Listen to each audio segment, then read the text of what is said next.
Hey guys, in today's video we're going to be updating your Mac, so let's get started. On the top left hand side you're going to see your Apple logo. Go into your Apple logo, you're going to see the second option where it says Apple Store. However, in your Apple Store there's going to be updates for your apps. Right now we're talking about system updates, which is for your entire Mac. So let's just start off with system settings and we're going to go right into there. It's supposed to load up faster than that. Here we go.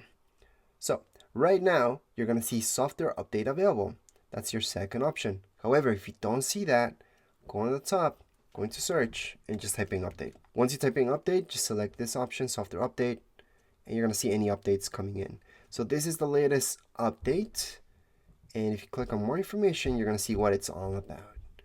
So this is for most of you that work with Final Cut Pro. You're going to want this especially.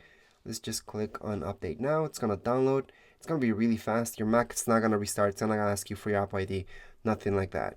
It's very, very short, and we're done. That's it for this video. If you guys have any comments, questions, you guys can write down here in the comments area. Don't forget to subscribe and like. Thank you.